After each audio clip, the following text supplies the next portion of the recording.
नमस्कार दोस्तों, स्वागत है आप सभी का एक और नए वीडियो में। प्राचीन समय की बात है। किसी नगर में चंद्र नाम का युवक रहता था।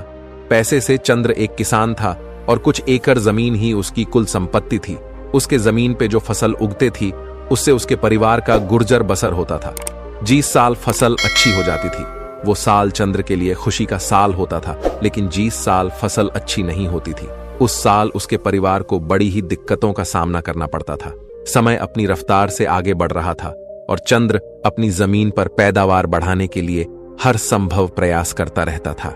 लेकिन चंद्र का एक पड़ोसी था। उसके पास कुछ गायें थीं और गायों की कुछ बछड़े थे। उसका पड़ोसी पैसे से एक ग्वाला था। अपनी गायों का दूध घर घर बेचकर अपना गुर्जर बसर किया करता था। लेकिन उसकी एक समस्या थी। वह गायों से दूध तो निकालना चाहता था, लेकिन जब बात उनको खिलाने पिलाने की आई, चारा डालने की आई, तो वो अपनी गायों को खुला छोड़ देता था, क्योंकि उसे पता था कि गाय दूसरों के खेतों में जाकर अपना पेट भर के वापस इसके पास ही जाएंगे। उसका काम सिर्फ गायों से दूध निकालना का था। उनकी देखभाल का जिम्मा वो लेना ही नहीं चाहता था। इसकी वजह से बहुत से लोग उसे ताने भी दे देते थे, क्योंकि गायें जब उनके खेतों में घुसती थीं तो फसलों को बड़ा नुकसान होता था। उससे शिकायत करते कि जब दूध तुम निकलते हो तो उसको चारा तुम क्यों नहीं डालते हो, क्यों हमारी फसल बर्बाद करने के लिए उसे खुला छोड़ देते हो। इस पर वो कहता कि मैं गायों को पूरे दिन बांध के नहीं रख सकता, उनको खुला भी छोड़ना चाहिए। गाय हमारी मां होती है और अगर तुम्हारी फसल खराब होती है तो तुम अपनी फसलों की निगरानी रखो। मैं कौन सा तुम्हारे खेत में छोड़ने के लिए जाता हूं। और इस प्रकार वह अपनी बात को ऊपर रखते हुए दूसरों को नजरअंदाज कर देता था। एक दिन सुबह सुबह जब चंद्र अपने खेतों में गया तो उसने पाया कि रात में गायों ने उसकी खेत की बहुत सी फसल खराब कर दी थी। उसे खेत में उसने गायों के पैरों के भी निशान देखे। अब उसका यकीन पक्का हो गया था कि यह गाय उसकी पड़ीसी की ही थी, इसीलिए उसने सोचा कि वो अपने पड़ोसी को इसके शिकायत करेगा। लेकिन तभी उसे याद आया कि पड़ोसी को शिकायत करने का कोई फायदा नहीं है, क्योंकि वो उसकी बात को मानेगा ही नहीं। और आखिरकार उसने फैसला किया कि वो रात में अपनी फसल की देखभाल वहीं खेत में अपने झोपड़ी में रहकर किया करेगा। उसने घर आकर अपनी पत्नी को अपने विचार बताया कि आज रात से मैं खेतों में ही सोया करूंगा। इस पर उसकी पत्नी ने भी कोई विरोध नहीं किया, क्योंकि उसे पता था कि फसल अच्छी नहीं होगी तो फिर से कल है के दिन आ जाएंगे। इस रात को चंद्र अपना खाना पीना खाकर अपनी लाठी को तैयार करके अपनी झोपड़ी की तरफ निकल पड़ता है। आज उसने फैसला कर लिया था कि आज से जब तक फसल नहीं कटेगी वो खेतों में अपनी फसल की देखभाल किया करेगा। लेकिन उसके मन में एक असमंजस की स्थिति भी थी। उसने सोचा कि अगर गाय मेरी फसल खाने के लिए आई है तो मैं उसे लाठी से मार तो नहीं सकता। बचपन से उसके संस्कारों से उसकी ऐसी मान्यता थी कि गाय उसकी मां सम्मान है और मां पर कोई लाठी कैसे चला सकता है। तो यहां पर असमंजस की स्थिति तो खड़ी होनी ही थी। इसीलिए उसने सोचा कि मैं गाय को लाठी मारने की बजाय वैसे ही हक दिया करूंगा। गाय वैसे ही हंकने से खेत से बाहर चली जाएगी। लेकिन रात में जब गाय फसल खाने के लिए उसके खेत में पहुंची तो उसे उसने खेत से बाहर हटाने का बहुत प्रयास किया। वह इस कोने से गाय को बाहर हाँकने की कोशिश करता तो गाय उस कोने पर पहुंच जाती, लेकिन गाय उस खेत से बाहर निकालने का नाम ही नहीं ले रही थी। इससे चंद्र की झल्लाहट बढ़ती जा रही थी। अपने गुस्से की वजह से वो खुद पे से काबू होता जा रहा था और आखिरकार वो घड़ी भी आ गई जब वो अपने सारे संस्कार भूल गया। और जब आदमी गुस्से से भर जाता है तो उसका विवेक, उसकी बुद्धिमानी, उसकी सोच सब कुछ खत्म हो जाती है। ऐसा ही कुछ उसके साथ भी हुआ। वो भूल चुका था कि उसके संस्कार क्या है और आखिरकार उसने लाठी उठाकर उस गाय को पीटना शुरू कर दिया। इससे वो गाय खेत से बाहर भागने की कोशिश करने लगी और बाहर भागने की कोशिश में वह गाय एक जगह पे पानी मेरी ली पटकर वहीं जमीन पर गिर गई। और बदकिस्मती से जहां पर वो गाय गिरी थी वहीं पर जमीन पर एक बड़ा सा पत्थर भी पड़ा हुआ था, जिसके कारण उसे गाय की उसे पत्थर पर गिरने की वजह से वहीं पर मौत हो गई। यह घटना होने के बाद चंद्र का गुस्सा एकदम ठंडा हो गया। उसको एहसास हुआ कि उससे कितनी बड़ी गलती हो गई। उसे सोच ही नहीं पा रहा था कि उसे क्या करना चाहिए, कि उससे कोई पाप हो गया, कि उसे ऐसा नहीं करना चाहिए था। इसी सोच विचार में वह पूरी रात सो नहीं पाया और उसके सामने वो तड़पती रही। उसने उसका इलाज करने की भी कोशिश की, लेकिन रात में ना तो उसे कोई चिकित्सा मिल सकता था और ना ही मदद के लिए आसपास कोई मौजूद था, क्योंकि उसका खेत गांव से बहुत दूर था। वह पूरी रात उसे गाय के सामने बैठा रहा और उसे गाय को अपनी आंखों के सामने तड़पता हुआ देखता रहा। उसका दिल उसे बार बार धिक्कार रहा था। वो खुद से कह रहा था कि तूने कितना बड़ा पाप कर दिया, इसका प्रायश्चित तू कैसे करेगा। जैसे ही सुबह हुई तो गांव के कुछ लोग उस तरफ आ पहुंचे और जब उन्होंने चंद्र को एक मृत गाय के सामने बैठा देखा तो उन लोगों को पूरी घटना समझते देर नहीं लगी और चंद्र ने उनके सामने खुद माफी मांगते हुए कहा कि ये उससे बहुत बड़ा पाप हो गया है। इसके बाद गांव में एक पंचायत रखी गई और जीस गवाली की वो गे थी, यानी कि चंद्र का पड़ोसी। उसने पंचायत से न्याय की मांग की। यहां पर पंचायत को फैसला करने में कुछ ज्यादा तकलीफ नहीं हुई, क्योंकि चंद्र खुद यहां पर अपने आप को दोषी मानकर बैठा हुआ था। पंचायत में फैसला सुनाया कि जब तक चंद्र अपने इस पाप को धो नहीं लेता तब तक वो इस गांव में वापस नहीं आ सकता। इस पर चंद्र ने पंचायत से पूछा भी कि वो अपनी इस पाप को किस तरह से धो सकता है, तो पंचायत ने बताया कि तुम 4 धाम की यात्रा करके आओ, उसके बाद तुम्हारे पाप धुल जाएगा। लेकिन अब भी चंद्र की आंखों के सामने गाय का वो तड़पता हुआ चेहरा घूम रहा था और उसे लग रहा था कि 4 धाम जाने के बाद उसका ये पाप किस तरह धुल जाएगा। क्या उसे गाय की जिंदगी वापस आ जाएगी? क्या उसको वो दर्द मेरी आंखों के सामने से हट जाएगा? लेकिन फिर भी उनकी बात मानते हुए वह 4 धाम की यात्रा के लिए निकाल पड़ता है। ये उस समय की बात है जब कोई साधन या वाहन नहीं हुआ करते थे, तो इंसान को अपने पैरों से ही चलना पड़ता था या फिर घोड़ा गाड़ी या ऊंट गाड़ी पर जाना होता था। चंद्र की यात्रा बहुत लंबी होने वाली थी, शायद उसे कई वर्ष लग जाते वापस लौट में, लेकिन फिर भी चंद्र अपनी इस पाप को धोना चाहता था। लेकिन उसके मन में एक सवाल चल रहा था कि इस पाप का दोषी जितना वो है, उससे ज्यादा दोषी वो ग्वाला है जो अपनी गायों को दूध निकालकर यूं ही दूसरों की फसल चरने के लिए छोड़ देता था। ये सिर्फ उसके मन का एक सवाल था, लेकिन इस सवाल को वहां पर किसी से पूछ नहीं सकता था। जब वो अपने घर से 4 धाम की यात्रा के लिए निकाल रहा था तो उसकी पत्नी ने भी उसके साथ चलने के लिए आग्रह किया, लेकिन उसने अपनी पत्नी को वहीं पर अपने खेतों की देखभाल और अपने बच्चों की देखभाल करने के लिए कहा और वह अकेला ही अपने पाप को धोने के लिए उसे गांव से निकाल पड़ता है, एक धाम से दूसरे धाम और दूसरे धाम से तीसरे धाम। इस प्रकार चलते चलते चंद्र को बहुत वक्त हो गया था। कई साल बीत गए थे, लेकिन चंद्र अब भी अपने आप को दोषी मान रहा था। उसके मन से उस गाय का वो चेहरा हट ही नहीं रहा था। जब वह अपने तीसरे धाम की यात्रा पर जा रहा था तो उस यात्रा के बीच में एक जंगल पड़ता था और उस जंगल को पार करते हुए वो धाम था। जब चंद्र उस जंगल को पार कर रहा था तो उसे उस जंगल में एक भिक्षु की कुटिया दिखाई दी। उसे बड़ा ही आश्चर्य हुआ, क्योंकि वहां आसपास कोई भी और मनुष्य दिखाई नहीं दे रहा था। कई कई मीलों तक किसी इंसान की कोई बस्ती वहां पर नहीं थी और इस जंगल के बीच में ये एक भिक्षु अकेला क्या कर रहा था। इससे चंद्र की जिज्ञासा और ज्यादा बढ़ गई और वो अपनी जिज्ञासा को शांत करने के लिए उस भिक्षु के पास उस कुटिया में पहुंच जाता है। जब चंद्र उस कुटिया में पहुंचा उस वक्त वह भिक्षु ध्यान में लीन था, लेकिन जैसे ही चंद्र ने उस कुटिया में प्रवेश किया वैसे ही भिक्षु अपने ध्यान से बाहर आ गए।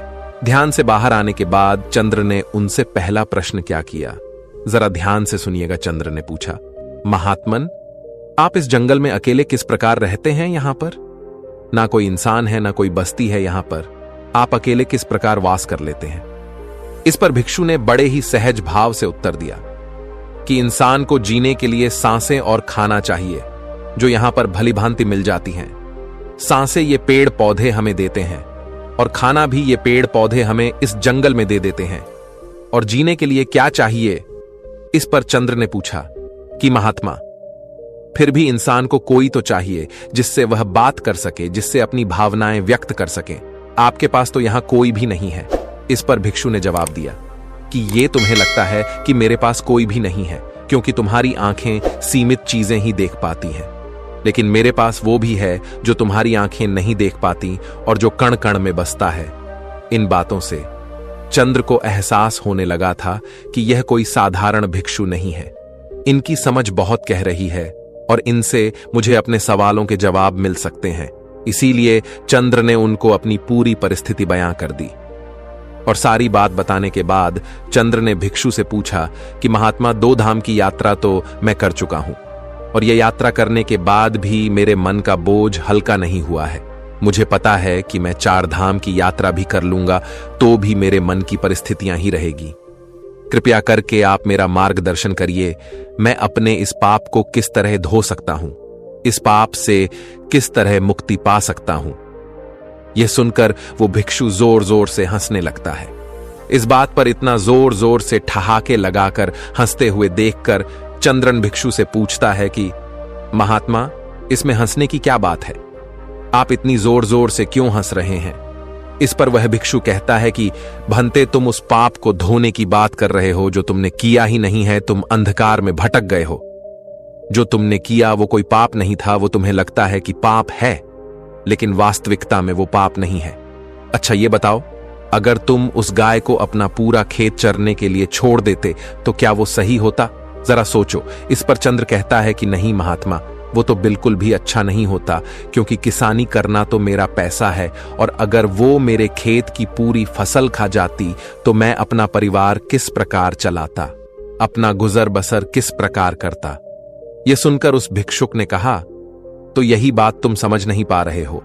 तुम्हारा सबसे बड़ा कर्तव्य यही था कि तुम अपनी फसल की रक्षा करो। वही तुम्हारा सबसे बड़ा कर्म था, और अपने कर्म को पूरा करने के लिए चाहे इंसान को कुछ भी करना पड़े, उसे करना चाहिए। और वही तुमने किया। एक उदाहरण देते हुए भिक्षु ने बताया कि जिस प्रकार श्री कृष्ण ने धर्म की रक्षा के लिए कौरवों से युद्ध करने के लिए अर्जुन को गीता का उपदेश दिया और उससे युद्ध करने के लिए प्रेरित किया, क्योंकि वही उस वक्त की प्राथमिकता थी। हमें यह जरूर देखना होगा कि हमारी प्राथमिकता क्या है, और उसी प्राथमिकता के आधार पर हमें अपने कर्म का चुनाव करना होता है। इसके बाद भिक्षु ने चंद्र को समझाते हुए कहा कि जब तक तुम अपने आप को कर्ता समझते रहोगे, यानी कि करने वाला, तब तक तुम्हें दुख ही होता रहेगा। तुम्हारा मन हमेशा संताप झेलता रहेगा, क्योंकि तुम समझ रहे हो कि तुम करने वाले हो, तुम करता हो, और वही तुम्हारे दुख का कारण बन जाता है। इस परिस्थिति में तुम्हें लग रहा है कि तुम्हारी वजह से वो गाय मारी गई, क्योंकि तुम अपने आप को कर्ता समझ रहे हो और यही तुम्हारे दुख का कारण है। लेकिन जब तुम अपने आप को सिर्फ क्रिया समझोगे, कर्म करने वाला समझोगे, तब तुम्हें दुख नहीं होगा, क्योंकि वहां पर तुम कर्ता नहीं हो, वहां पर तुम क्रिया हो, करने वाला और रचने वाला तो कोई और है। तुम इस नाटक में सिर्फ अभिनय कर रहे हो। अपना पात्र पूरा करो और यहां से चलते बनो। अपने आप को इस नाटक का निर्देशक कभी मत समझना, क्योंकि निर्देशक कोई और है। हम तो सिर्फ अभिनेता हैं जो अपना अभिनय कर रहे हैं, और इस अभिनय में जो पात्र हमें मिला है उसको भली भांति पूरा करना हमारा सबसे बड़ा कर्तव्य है। तुम्हें पात्र मिला है एक किसान का, इसीलिए तुम अच्छे से किसानी करोगे तो ही तुम्हारा निर्देशक, यानी कि इस नाटक का निर्देशक, खुश होगा। अगर तुम अपना अभिनय अच्छा नहीं करोगे तो उस निर्देशक को कभी अच्छा नहीं लगेगा। इसीलिए तुमने कुछ गलत नहीं किया। तुम अपनी किसानी का पात्र बहुत अच्छे से निभा रहे थे, लेकिन वो कहते हैं ना कि संशय आत्मा विनाश अति, यानी कि जिस मन में शक पैदा हो जाता है, जिस आत्मा में संशय पैदा हो जाता है, वो अपने विनाश पर पहुंच जाती है, वो खुद का विनाश कर लेती है। और यही तुमने किया। तुम्हारे मन में उत्पन्न हो गई कि मैं किसानी करूं या मैं उस गाय के प्रति अपना कर्तव्य निभाऊं, और जहां पर आदमी में संशय आ जाता है वहां पर उसका विनाश निश्चित हो जाता है। एक आखिरी सवाल जो चंद्र ने उन भिक्षुओं से पूछा वो बहुत गहरा था, जरा ध्यान से सुनिए। चंद्र ने पूछा कि महात्मा, जो कर्म हम करते हैं हमें उसका फल किस प्रकार मिलता है? अगर मैंने कुछ गलत किया ही नहीं तो मैं यहां पर प्रायश्चित क्यों भोग रहा हूं? और अगर मैंने अपना कर्तव्य निभाया है, अगर मैंने अपना कर्म पूरा किया है, तो मैं यहां पर दुख क्यों झेल रहा हूं? मेरा मन इतने उत्पीड़न से क्यों भरा हुआ है? इस पर बौद्ध भिक्षु ने उसे समझाते हुए कहा कि जब तुम जमीन में कोई बीज डालते हो फसल उगाने के लिए, तो तुम्हें कैसे पता चलता है कि तुम्हारी फसल कौन सा फल देगी? यह सुनकर चंद्र ने जवाब दिया कि महात्मन, ये तो बीज डालने के कई महीनों बाद पता चलता है कि यह फसल कौन सा फल देने वाली है। जब तक हमें ये पता नहीं चलेगा कि यह बीज किस पेड़ का है, तब तक हमें कैसे पता चल सकता है कि ये पेड़ कौन सा फल देने वाला है। यह सुनकर भिक्षु मुस्कुराते हुए कहने लगे कि जिस प्रकार बीज को जमीन में डालने पर हमें पता नहीं होता है कि वो कौन सा फल देगा, उसी प्रकार कर्म करते हुए हमें यह पता नहीं होता कि इस कर्म का फल हमें किस प्रकार मिलेगा। हो सकता है उस कर्म का फल मिलने में कुछ देरी हो जाए, लेकिन उस कर्म का फल मिलता जरूर है।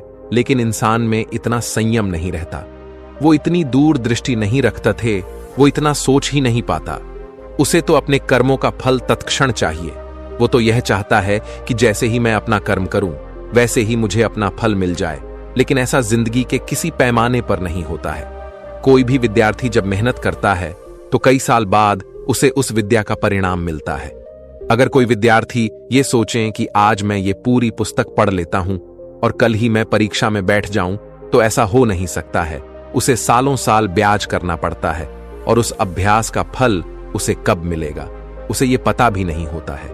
लेकिन फिर भी इंसानियत समझ नहीं पाता और हमेशा अंधकार में भटकता रहता है। अपनी बात खत्म करते हुए भिक्षु ने कहा कि तुम अब अपने गांव लौट जाओ। तुम्हें 4 धाम की यात्रा करने की कोई जरूरत नहीं है। तुम अच्छे से गांव में जाकर अपना कर्म करो और वहां पर अपने परिवार की देखभाल करो। यही तुम्हारा अभिन्न है और यही तुम्हारा पात्र है जो तुम्हें इस जीवन में निभाना है।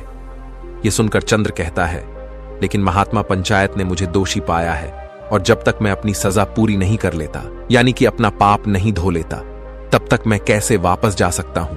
यह तो धोखा होगा, सल होगा, जिसका परिणाम मुझे बाद में भोगना होगा। इस पर वो भिक्षु कहता है कि तुम एक बार अपने गांव में जाओ। वहां की परिस्थिति बहुत कुछ बदल चुकी होगी। वो गांव अब वैसा नहीं रहा होगा जैसा कि तुम छोड़कर आए थे, क्योंकि तुम अपने कर्म अच्छे से कर रहे थे और उन कर्मों के परिणाम अब वहां पर तुम्हारे परिवार को मिलने शुरू भी हो चुके होंगे। जाओ, इस चीज को अपनी आंखों से देखो और कर्मों के इस विधान को भली भांति समझो। यह सुनकर चंद्र अपनी यात्रा के बीच से ही वापस अपने गांव में लौट आता है और गांव में लौटकर वो क्या देखता है कि उसका वो ग्वाला वाला पड़ोसी जो गायों को यूं ही छोड़ देता था, उसके पास अब एक भी गाय नहीं थी और दूसरी तरफ उसके परिवार के नाम पर गांव में एक गौशाला बनी हुई थी, जहां पर गांव के लोग अपनी श्रद्धा से कुछ ना कुछ गायों को खाने के लिए चारा भेंट में देते रहते। ये दृश्य देखकर चंद्र आश्चर्यचकित रह गया। उसे समझ नहीं आया कि यह किस प्रकार हुआ। जब उसने लोगों से पूछा कि यह किस प्रकार हुआ, तो लोगों ने उसे बताया कि तुम्हारे जाने के बाद इस ग्वाले ने अपनी गाय रात में छोड़ना बंद नहीं किया और उसकी गाय दूसरों के खेतों में भी फसलों को नुकसान पहुंचाती रहती थी, जिससे सभी गांव वाले बहुत परेशान हो गए। और आखिरकार एक दिन पंचायत हुई और पंचायत ने यह निर्णय किया कि चंद्र से कुछ गलत नहीं हुआ था। वह अपनी फसल को बचाने के लिए अनजाने में ही उससे यह गलती हो गई थी, लेकिन यह गलती नहीं मानी जा सकती और इसीलिए जो गाय उस ग्वाले ने छोड़ रखी थी, उन गायों को पकड़कर एक गौशाला बनाई गई और वह गौशाला चंद्र के परिवार के नाम कर दी गई, क्योंकि पंचायत को एहसास हुआ कि चंद्र को दोषी मानकर उनसे बहुत बड़ी गलती हुई थी। इसीलिए अपनी गलती को सुधारने के लिए उन्होंने वह गौशाला चंद्र के परिवार के नाम कर दी। यह दृश्य देखकर चंद्र की आंखें खुल गईं। उसे उस भिक्षु की वह बात याद आ गई कि जब हम जमीन में बीज को डालते हैं तब हमें यह पता नहीं होता कि वह बीज क्या फल देगा, लेकिन जिस दिन वह फल देता है उस दिन हमें पता चलता है कि हमारा वह कर्म कितना सार्थक था। तो दोस्तों, कैसी लगी यह कहानी आपको कमेंट सेक्शन में जरूर बताना, और अच्छी लगी हो तो इस वीडियो को लाइक करके चैनल को सब्सक्राइब जरूर कर देना। तो मिलते हैं अगली ही किसी ऐसी कहानी में। तब तक के लिए अपना ख्याल रखें। धन्यवाद।